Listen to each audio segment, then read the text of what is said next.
Queridos irmãos, irmãs, temos que olhar para a nossa vida e começarmos a botar em evidência e fazer exame de consciência. Como é a experiência de Deus? Como é que está a minha busca nessa experiência de Deus?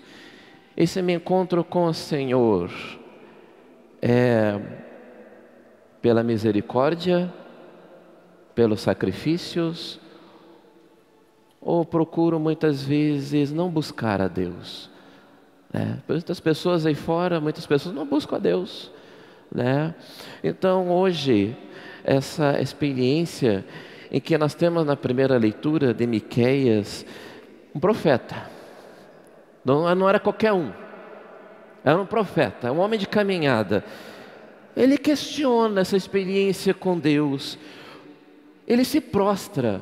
Olha, ele se prostra, ele se ajoelha diante do Deus, diante do Senhor. O que eu vou oferecer em holocausto para agradar esse Senhor? Novilhos, carneiros em milhares, torrentes de óleos, o meu primogênito?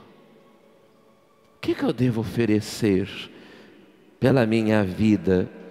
Ou será que o Senhor exige de mim, olha, entenda isso aqui, principalmente praticar a justiça e amar a misericórdia.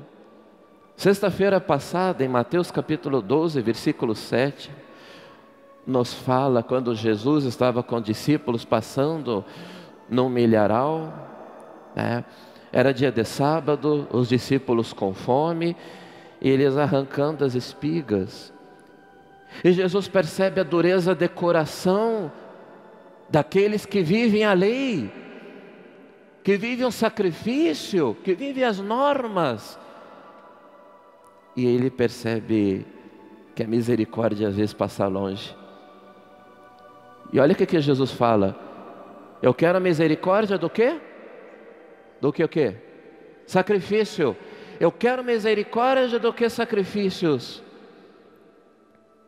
Aí temos que olhar na nossa vida. Se nós vivemos o sacrifício, vivemos penitências, viver a mortificação, se abster das coisas para buscar essa presença de Deus, que bom, parabéns. Agora, se muitas vezes eu vejo pessoas que vivem certos sacrifícios na sua vida, mas não buscam a presença de um Deus, né?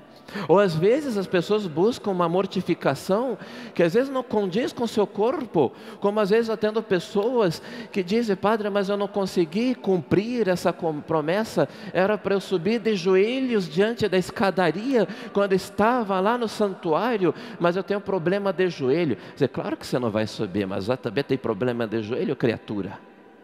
Como é que o joelho vai suportar? Aliás, você vai piorar do jeito que você está, vai ficar pior do que antes. Então temos que cuidar, temos que olhar. Temos aí, por exemplo, o jejum de Daniel, né?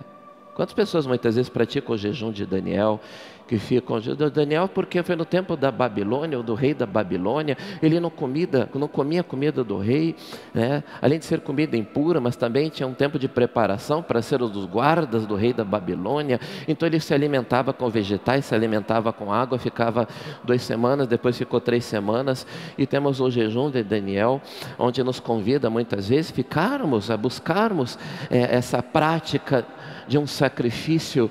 Mas até que ponto isto, claro, nos ajuda a viver a misericórdia, a entrega para a graça de Deus? Se muitas vezes isso nos leva a esse encontro, que bom.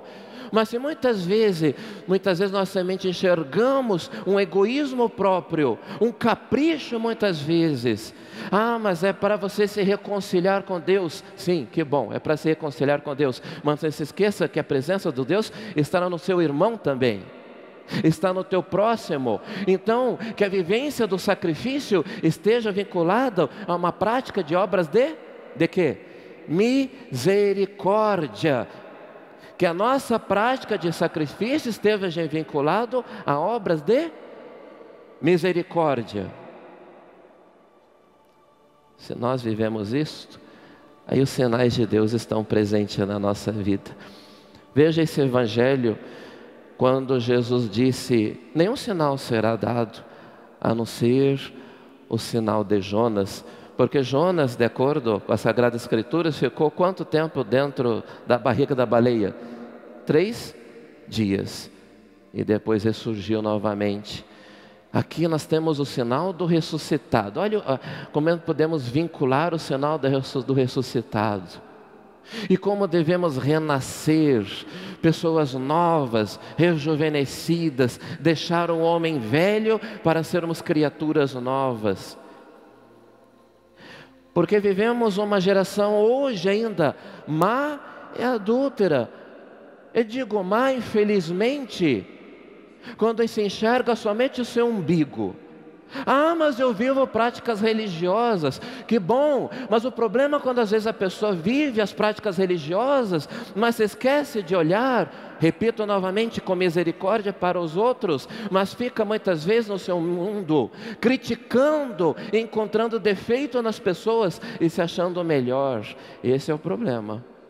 Isso que Jesus enfrentou no seu tempo, a dureza de coração de muitos fariseus diante das suas práticas religiosas. Eu prefiro a misericórdia do que o sacrifício. Então, uma geração má que olha para a sua vida, ou às vezes uma geração má que vive práticas religiosas, mas diante da sua prática religiosa, adota um escudo protetor e se eleva num pedestal, se achando melhor que o outro. Aí está errado. Aí está errado. Uma geração adúltera, sabe por quê? Porque muitas vezes adultera a verdade. Aí vivemos anomalias morais, um imoralismo, ou melhor, o amoral, isso está presente muito forte no nosso mundo, devido à falta de uma vivência de princípios religiosos, onde tudo se é permitido dentro da sociedade. Se é moral, se é imoral, tanto faz. Então, isso que Jesus vem hoje nos alertar. Sinais de Deus estão presentes e evidentes muito forte em nossa vida. Como eu falei para você, olha a sua vida. A sua vida, você está aqui, você que nos acompanha pelos meios de comunicação, é um sinal da presença de Deus que te convida a você se alimentar, a buscar e a se entregar diante de um Deus que se sacrificou, mas um Deus que se sacrificou para que você viva a justiça, como nos fala o profeta Miqueias, mas que você seja uma pessoa que estenda a mão para o outro, para que tenha compaixão e misericórdia para com o nosso próximo. Diante daquele que tem fome, diante daquele que tem sede, daquele que é a pessoa que sente frio, daquela pessoa que está enferma, a pessoa que está presa. É nisso que nós somos testados. Eu digo, é para isso que serve o sacrifício. É para isso que nós nos mortificamos. E não somente uma prática de capricho próprio. Não é somente para isso.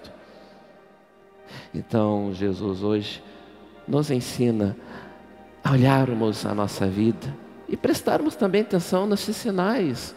Eu digo às vezes sinais, as pessoas querem sinais de cura, de libertação, de sentir alívio. Eu disse muitas vezes os sinais são nos sustos que nós levamos na nossa vida. Por exemplo, no trânsito, nós vemos pessoas, eu estava vindo agora aqui para o santuário e eu vejo pessoas no celularzinho diante do volante.